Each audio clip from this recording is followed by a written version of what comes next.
40 years ago, Madam Speaker, Congress enacted the Hyde Amendment, a law that continues to this day to proscribe federal Medicaid funds from being used to subsidize abortion in most circumstances.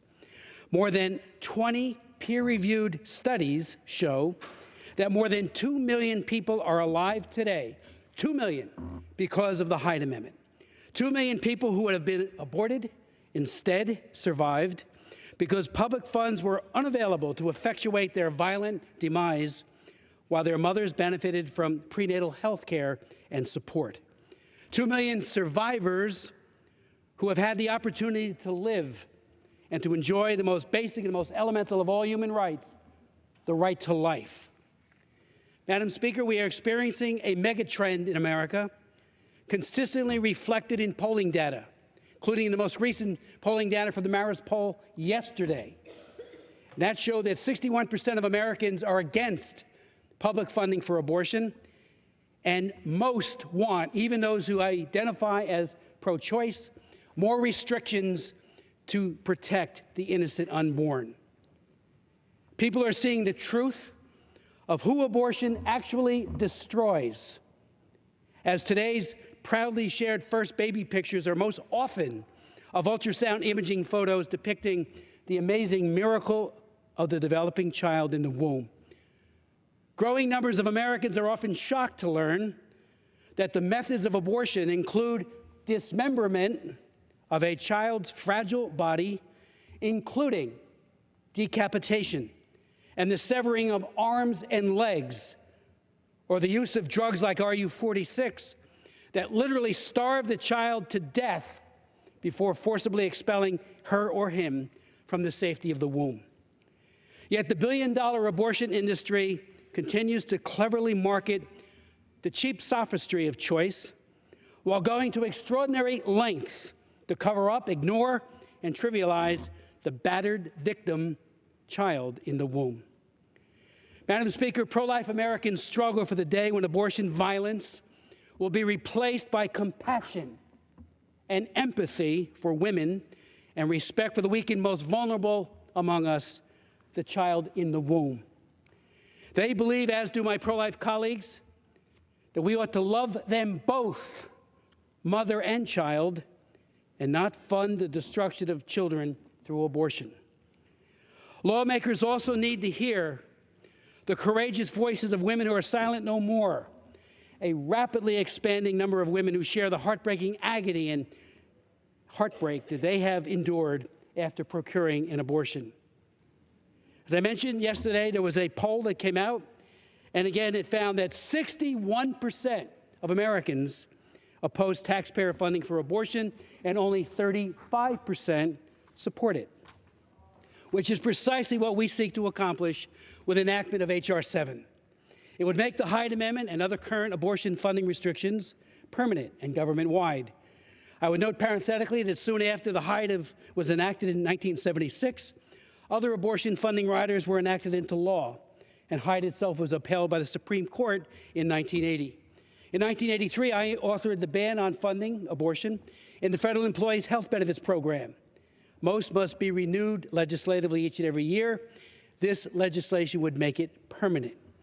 The legislation ensures that the Affordable Care Act, until repeal, conforms with the Hyde Amendment. I would remind my colleagues that just a few feet from where I stand, on September 9, 2009, and I have his speech right in front of me, the President of the United States said, and I quote, "And one more misunderstanding I want to clear up. Under our plan, no federal dollars will be used to fund abortions, and federal conscience laws will remain in place." Well, on the latter, the conscience clause remained in place, but they were just simply not enforced. And of course, we know now, as my good friend Ms. Cheney mentioned, we know that according to the GAO, because people kept saying in the early years, oh, there's no funding, public funding for abortion, so we asked GAO to look into it. They came back and said there was much over 1,000 plans paid for abortion on demand. If the gentleman, I hope this really is accepted for the profound change that it underscores. The Hyde Amendment has saved 2 million lives.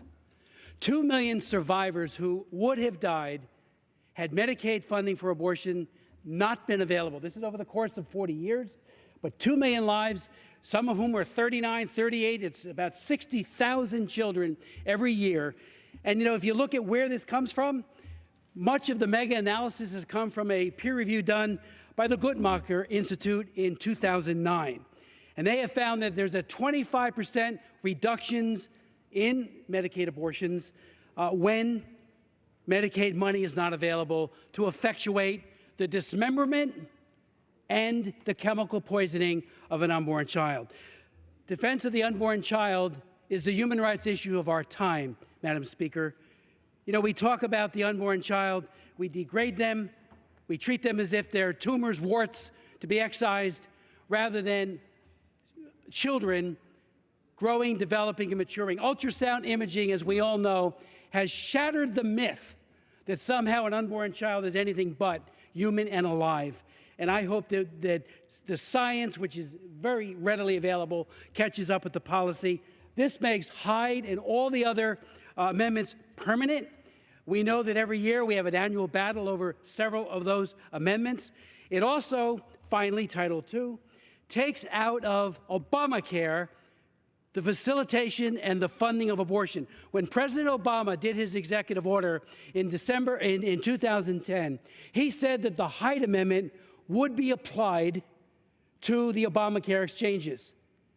For months and years after that, in House debate, people have said that has happened. It did not. We know beyond any reasonable doubt, and we enlisted GAO to look at that, well over 1,000 plans pay for abortion on demand in the Obamacare exchanges. So that got the votes of the pro-life Democrats needed to effectuate the passage of the Affordable Care Act, but frankly, it hasn't happened. Title II of this bill says the Hyde Amendment will be applied to the Obamacare exchanges. Had that been done faithfully by the President, there would be no need for Title II of this bill. I remember when the President stood right there in September of 2009 and said, under our plan, no taxpayer funding will be used to pay for abortion. Absolutely untrue. This language, H.R. 7, makes that true. We don't want to be complicit in the killing and the maiming of unborn children. And as we know now, beyond any reasonable doubt, post-abortive women increasingly are coming forward and speaking out, those especially who have found peace and reconciliation, to say abortion also hurts women. There are 2 victims in every abortion, mother and baby. 2 million lives saved. That's what we should be all about, life affirming and the saving of human life.